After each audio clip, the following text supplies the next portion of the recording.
Hello friends, L Bharadwaj channel में आपका स्वागत है। आज आप लोग को जो है भर बिरादरों का या भर जातियों के कुछ और आप लोग को जो है किस ईसा पूर्व में इनकी उत्पत्ति हुई, कैसे हुई, इनका राजधानी कौन कौन सी थी, उसके विषय में आज आप लोग को इस वीडियो के माध्यम से समझाऊंगा। चलिए स्टार्ट करते हैं।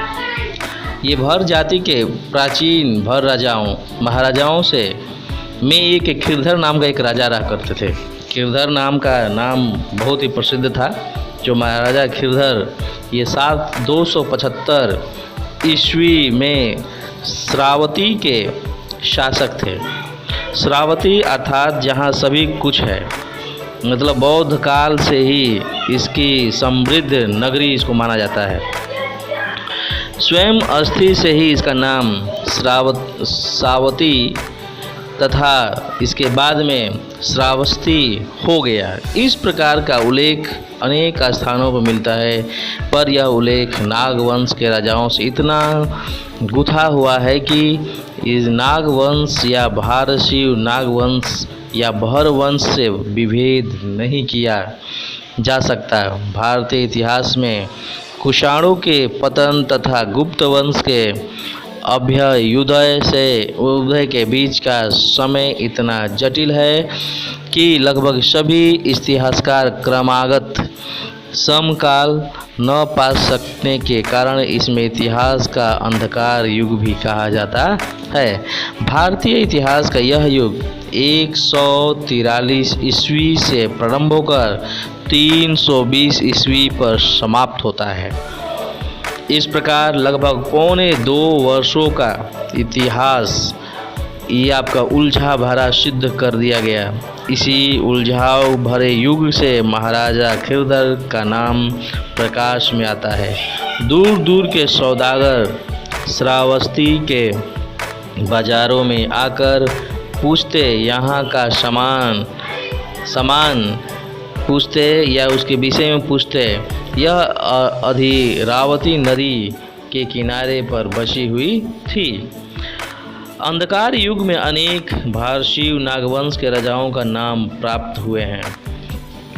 जैसे इसमें भारशीयों ने इस युग में मिर्ज़ापुर, मथुरा, अम्बाला, ग्वालियर तथा बुंदेलखंड के अतिरिक्त श्रावस्ती पर भी अपना आधिपत्य स्थापित कर लिया। कुषाणों के पतन के कुछ इतिहास उदाहरण यहाँ देना उचित समझा जा रहा है। चलिए मैं कुछ इसका उदाहरण में देता हूँ। पहला, रामाशंकर त्रिपाठी के अनुसार कुषाणों के पतन के कारण अत्यधिक संख्या में नागों तथा अन्य नृप वंशों के उदय का होना माना जाता है। दूसरा, उक्त तथ्य और स्पष्टीकरण काशी प्रसाद जायसवाल ने किया है। उनका मानना है कि उत्तर भारत में इस युग में नागों या भारशीयों ने एक बड़े भूभाग पर अपना साम्राज्य स्थापित कर लिया था। तीसरा, नागवंश के शासकों का एक विस्तृत वर्णन करते हुए डॉक्टर भीमराव अम्बेडकर ने भी कहा था कि 3री शताब्दी के उत्तरार्ध या उत्तरार्ध तथा 4वीं शताब्दी के पूर्वार्ध के नागों के 3 समूह स्वतंत्र रूप से विदिशा या पद्मावती और मथुरा के शासक बन गए। चौथे में डॉक्टर ईश्वरी प्रसाद ने भी कुषाणों के पाटन का मुख्य कारण या नार भागशीयों का अन्य स्थानीय वंशों का उदय बताते हैं। पांचवा, डॉक्टर सी राव चौधरी ने भी कहा है कि उत्तर भारत के कुषाण साम्राज्य 4वीं शताब्दी के नागों द्वारा पराजित होने पर समाप्त हो गया। वे नाग लोग उत्तर पथ के विभिन्न भागों पर समुद्रगुप्त की सेनाओं के विजय अभियान के पहले उनके ही द्वारा पराजित कर दिए गए थे।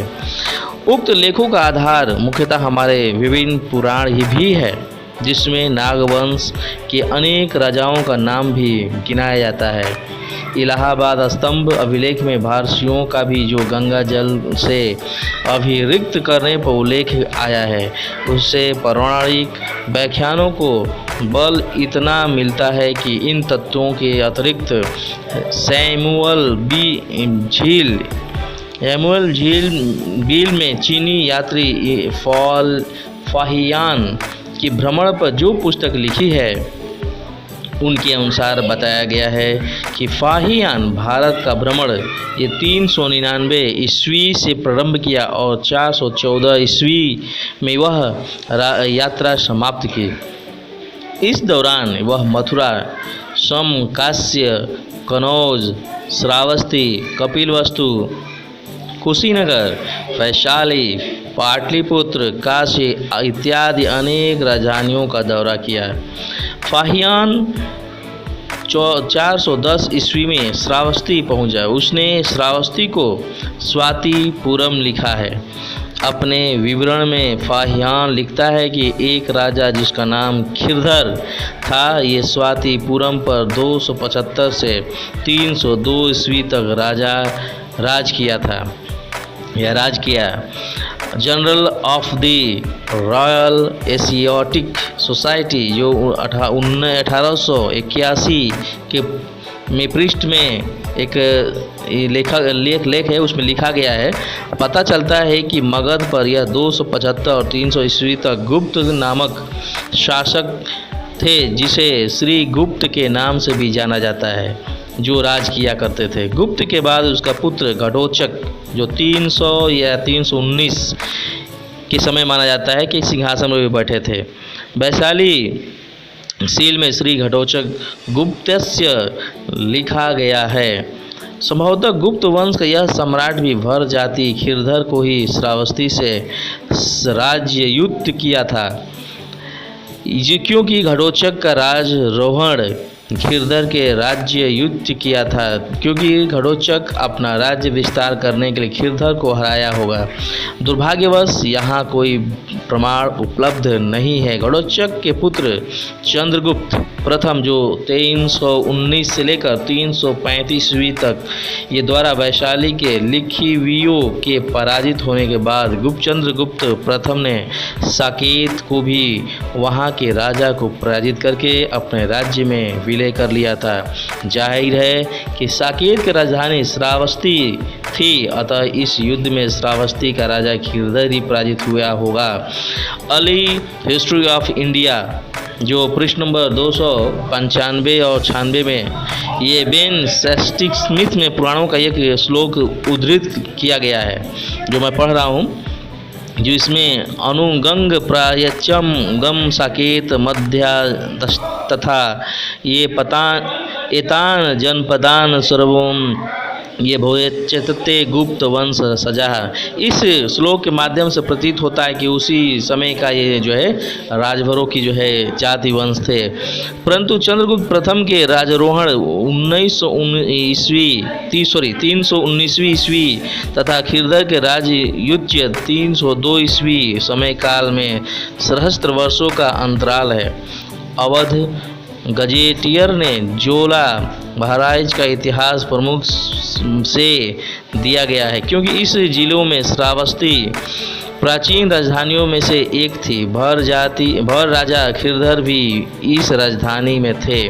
राम ने अपने पुत्र लव को यहाँ का राजा बनाया, इसलिए यह क्षेत्र रघुवंशों के कब्जे में था।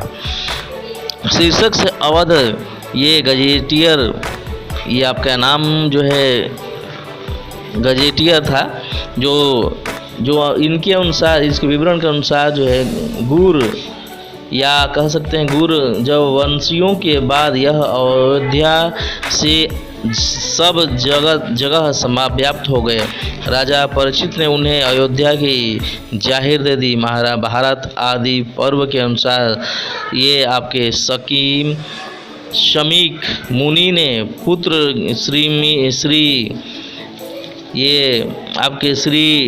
श्रृंगी ऋषि जो थे महाराजा परीक्षित को नाग राजा तक्षक से इस प्रकार पराजित होने का उल्लेख किया गया है।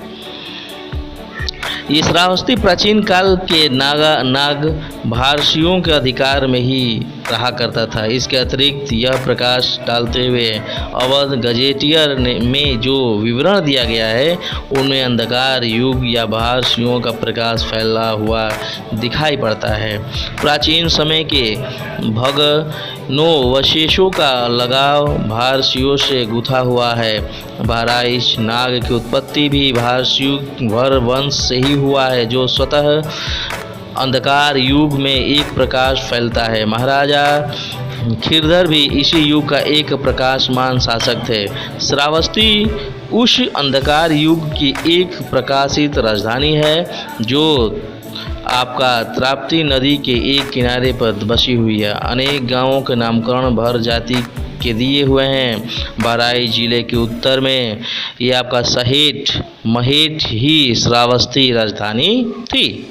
अवध ग्लेटियर ने उक्त विवरण में शीर्षक पर भर और भरों के भवनावशेष के माध्यम से अनेक प्रमुख गांवों से में आपका पुराइना, कर्नल, जर्नल, मोहरी, भर, कौरा, शंखत, कसेहरी, बुजुर्ग, शहना, मुलई, बैरा काजी और भौली डी का नाम गिनाया जाता है।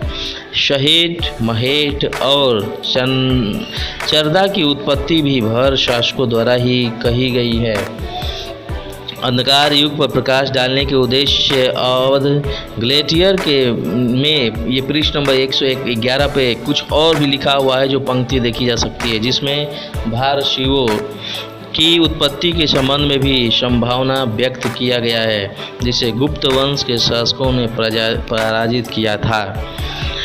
या तो वे भर लोग जो आदिवासी थे या शेष बचे हुए क्षत्रिय परशुराम के क्षत्रियों के विनाश से बचे हुए थे, जो इस भूभाग पर आबाद हो गए, परंतु गुप्त वंश के राजाओं द्वारा पराजित होने पर भी वे वहीं बस गए और जैसे ही अवसर मिलता वे स्वतंत्र हो जाते थे। इस प्रकार तब तक संघर्ष करते रहे जब तक कि पश्चिमी राजपूतों का साम्राज्य स्थापित नहीं हो गया, अर्थात राजपूत युग की स्थापना नहीं हो गई। यह विषय रहस्यों से भरा हुआ है कि चंदेल वंश भर जाति से ही बना गया है।